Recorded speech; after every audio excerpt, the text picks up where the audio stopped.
Kabajamuuf jaalatamuu maatii YouTube channel Furtuu App akkam jirtu baga nagaa taatan jecha har'as barnoota gabaabaa tokko isinii qabbee dhufe kan nuti irra wajjin laallu appilikeeshinii baay'ee barbaachisaa ta'ee fi baay'ee gaarii ta'e keessumaa barattoota, barsiisota, namoota hedduu kan fayyadu aappii baay'ee gaarii ta'e aappichi nuti irra wajjin laallu kunoo kan argaa jirtan kana maqaan isaa Imeejituu Tekistidha. Imeejituu Tekistii suura garaagaraa, imeejii garaagaraa gara woordiitti jijjiiruudhaaf, iskiriinshuutii garaagaraa gara woordiitti nu jijjiiruudhaaf nu gargaara. Gaafa bantan fuula kana isinii fida.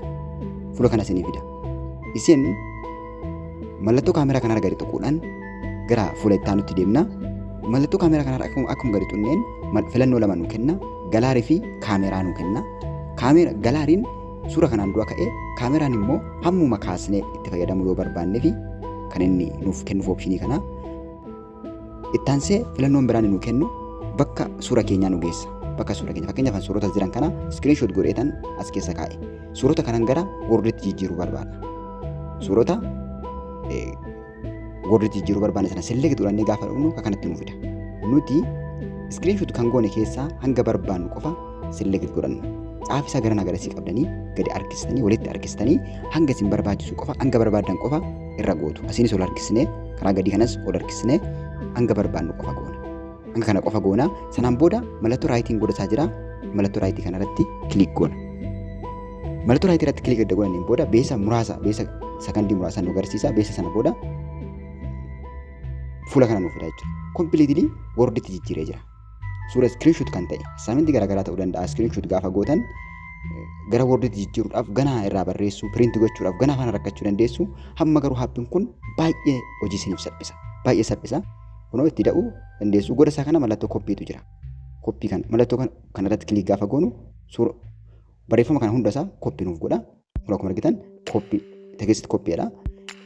Gidduu bilbila keenya gadi tuqnee kaanee woordii seennee woordii edda seenneen booda mallattoo da'uu gadi tuquudhaan woordii irratti kilik godhannee kaanee mallattoo da'uu tuquun bakka duwwaa kanarratti peesti godhanna jechuudha. Quba keenya gadi qabnee gaafa turru mallattoo peestii nuuf fida.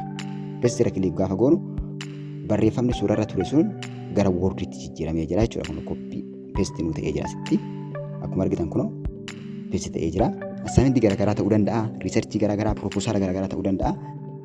Salphaatti immideetilii suura isaa kan arganne gara woordiitti jijjiirra jechuudha. Aappii kana argachuudhaaf salphaadhaan pileestoorii bilbila keessanii irra seentanii pileestoorii bilbila keessanii erga seentaniin booda bakka sarchiitti akka jettanii barreessitu Imeejituu Tekistii jettanii barreessitu. Edda pileestoorii seentaniin booda bakka sarchiin jiru mallattoo sarchii bakka jiru sanatti kilik gootanii Imeejituu Tekistii jettanii barreessitu. Imeejituu Tekistii jettanii barreessitu. Aappiin kun aappii baay'ee firiidha. Waan tokko riskii tokko hin qabu. Baay'ee nu gargaara. Keessumaa barattoota baay'ee kan nu gargaarudha. Itti gargaaraman isin jira. Erga barreessiniin booda sarchi goona. Sarchi gaafa goonu kana nuuf fida jechuudha. Kunoo gosoota hedduutu jira. Wantoota adda addaatu jira. Appilikeeshiniin kana fakkaatan baay'eetu jira. Kan isaanii appilikeeshinii feekii ta'anidha. Aappiin kun garuu aappii baay'ee sirrii ta'ee ofii kiyya kan itti gargaaramaa jirudha. Ofii kiyya itti gargaaramee ergan argeen booda kan isin maxxansu yeroo baay'ee kan isin hubachuu qabdanii. Akkuma argitan kunoo Imeejituu Tekistidha.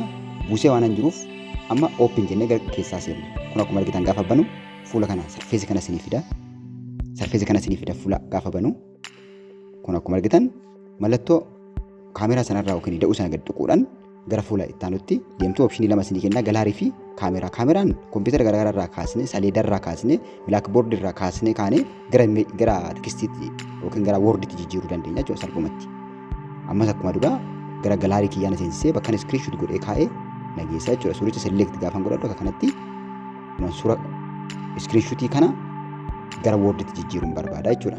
Piriinti gochuudhaaf yookiin immoo nootii garaagaraa yookiin nootii garaagaraa qopheessuudhaaf paawerpoointii garaagaraa qopheessuudhaaf dirqama woordiitti jijjiiramuu qaba. Woordiitti hin jijjiiramne ta'e nu barraa'uu hin danda'u waan ta'eef. Erga kanatti select godhanneen booda hanga nu barbaachisu erga keessa sararratti godhanneen booda harkisnee edda sirreeffanneen booda raayitii jennaan.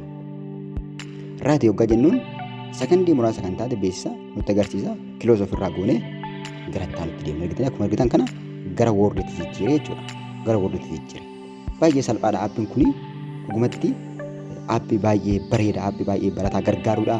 Assaamintii garaagaraa hojjechuudhaaf, piriinti gochuudhaaf, nootii garaagaraa hojjechuudhaaf baay'ee isin gargaara. Barsiisota ta'ee barattoota ta'ee nama hedduu kan gargaarudha. itti gargaaramaan isiniin jedha. Pileestoorii bilbila keessan irra seentanii buufachuu dandeessu. Kanaan wal qabatee gaaffii biraa yoo qabaattan yookiin aappiin isin barbaadanii argachuu dhabdan yoo jiraate immoo komentii irratti naa barreessaa. Yeroo yerootti waan karaa kanaan gadhiifamu akka isin bira ga'uuf asumaan laayikii, sabiskiraayib gochuu hin dagatinaa. Nagaan naa turaa.